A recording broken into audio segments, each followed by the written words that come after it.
AVM صاحب, how do you see that? کیونکہ یہ تو پھر پہلے تو ہم 15-20% تیل کی بات کر رہے تھے یا کموڈیٹیز کی بات کر رہے تھے.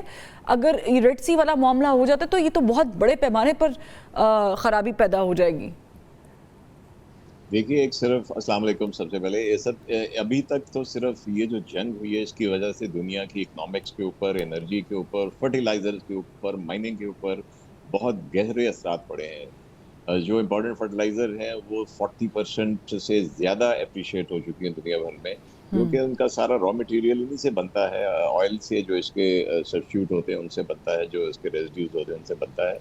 جہاں تک اسٹریٹ آف ہارمز کو بلاک کرنے کی بات ہے, بھائی اگر آپ دونوں طیارہ بردار واپس لے آئیں اور ان کو ان کے جتنے ان کے ساتھ ان کے اسپورٹ شپس ہوتے ہیں اس کے ساتھ اگر آپ ہارمز کے ماؤتھ پہ کھڑا کر دیں تو وہ بند ہو جائے گی. لیکن پہلے کہاں گئے آپ کے طیارہ بردار؟ آئی تھنک سارے کورسو ٹیکٹکس ہیں ٹرمپ کے. دوسری طرف وہ اپنا تیل بیچنے کی بھی بات کر رہا ہے, یہ کہہ رہا ہے کہ ہمارا تیل سب سے سستا ہے, we have the best aviation oil, we have the best diesel, come and buy from us. تو آئی تھنک میرے خیال میں تو یہ فرما کہ ایک پریشر ٹیکٹک سے زیادہ کوئی نہیں ہے.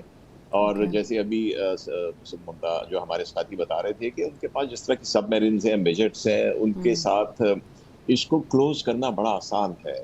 اور اگر وہ اس کو کلوز کرنے اس کو کھولنے کے لیے بند کرنے آ رہے ہیں تو یہ ان کی منطق ٹرمپ کی سمجھ نہیں آ رہی ہے. ٹھیک ہے. اور اس کے ساتھ ساتھ آپ دیکھیں نا کہ چائنا نے بڑی کلیئر اسٹیٹمنٹ دے دی ہے ٹرمپ کی اسٹیٹمنٹ کے بعد, کہ چائنا اور ان کے جو ڈیفنس منسٹر ایڈمرل جو ہیں چائنا کے, انہوں نے کہا کہ ہم اپنی نارمل ٹریڈ ایران کے ساتھ بائی ایئر سی لینڈ جاری رکھیں گے. So it's a very clear message in a simple decent words.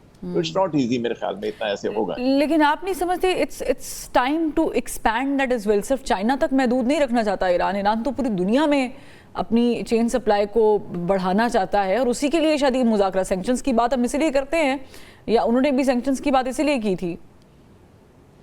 ایسے ہی ہے. اور دیکھیں کہ ابھی تک دونوں سائڈ سے یہ پازیٹیو نوٹس آئے ہیں, ہمیں اس کے اوپر بھی دیکھنا چاہیے کہ بات چیت کا راستہ بھی بند نہیں ہوا.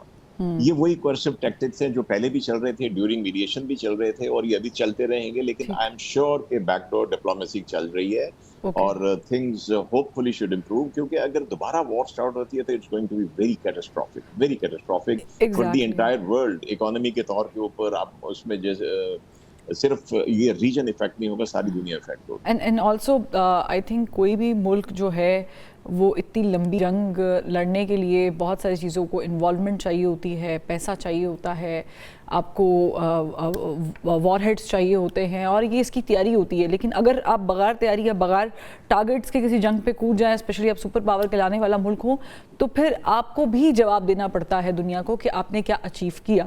یا ایران میں جو تباہی مچ رہی ہے ان کو بھی اس کو کمپنسیٹ کرنے میں یا ری بلڈ کرنے میں وقت لگے گا. تو یہ کوئی سین آپشن نہیں ہے کہ اسے ہم جنگ بندی کے فوراً بعد دوبارہ کنٹینیو کریں.